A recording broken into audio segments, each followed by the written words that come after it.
CPI Kurumbilavu local committee ഓഫീസിന് നേരെ ഗുണ്ടാക്രമണം. ഓഫീസിന്റെ ജനൽപാളികളും ഓഫീസിനുള്ളിലെ ഫർണിച്ചറുകളും കൊടിമരവും ഗുണ്ടാസംഘം അടിച്ചു തകർത്തു. ഇന്നുച്ചയ്ക്ക് 1 മണിയോടെയാണ് സംഭവം. 3 അംഗ സംഘമാണ് ഇരുമ്പ് പൈപ്പ് ഉപയോഗിച്ച് ഓഫീസ് തല്ലി തകർത്തത്. പടുവിൽ സുബ്രഹ്മണ്യസ്വാമി ക്ഷേത്രം ഉപദേശക സമിതി പ്രസിഡന്റ് PA ദേവിദാസിന്റെ വീടിന് നേരെയും ആക്രമണമുണ്ടായി.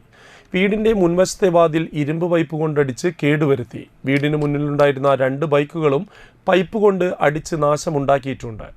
ഈ സംഘം ദേവസ്വം ഓഫീസിലെത്തി വാൾ വീശി ഭീകരാന്തരീക്ഷം സൃഷ്ടിച്ച് ഭീഷണി മുഴക്കിയതായും പറയുന്നു. 2 ദിവസം മുമ്പ് PA ദേവിദാസിന്റെ വീട് ഇതേ സംഘം ആക്രമിച്ചിരുന്നു.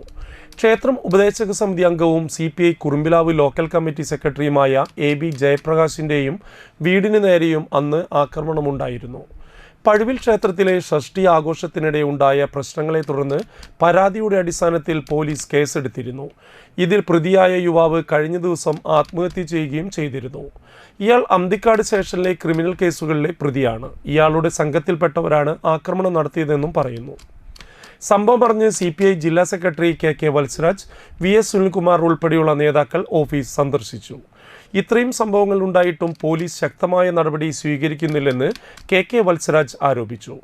ഇതൊക്കെ പോലീസിന് കൃത്യമായിട്ട് അറിയാം. പോലീസ് ശക്തമായ നടപടി സ്വീകരിക്കുന്നില്ല എന്നുള്ളതാണ് ഇപ്പോൾ പാർട്ടി ഓഫീസിന് നേരെയുള്ള ഈ കടന്നുകയറ്റത്തിന് വഴിയൊരുക്കിയതെന്നാണ് ഞങ്ങളുടെ ആക്ഷേപം. കർശനമായ നടപടി സ്വീകരിച്ച് ഇതിന് നേതൃത്വം കൊടുക്കുന്ന ഗുണ്ടകളെ അടിയന്തരമായി പോലീസ് കസ്റ്റഡിയിൽ എടുക്കണം, നിയമത്തിൻ്റെ മുന്നിൽ കൊണ്ടുവരണം. ഇവിടെ സമാധാനാന്തരീക്ഷം നിലനിർത്തി മുന്നോട്ട് പോകാൻ ആവശ്യമായിട്ടുള്ള സൗകര്യമൊരുക്കേണ്ടത് ഇവിടുത്തെ പോലീസിൻ്റെ ക്രമസമാധാന പാലനത്തിൻ്റെ ഉത്തരവാദിത്തപ്പെട്ട പോലീസിൻ്റെ ഉത്തരവാദിത്തമാണ്. അത്തരത്തിലുള്ള നടപടി ഇവിടുത്തെ പോലീസ് സ്വീകരിച്ചില്ല എന്നുള്ളതിൽ ഞങ്ങൾക്ക് ശക്തമായ പ്രതിഷേധമുണ്ട്.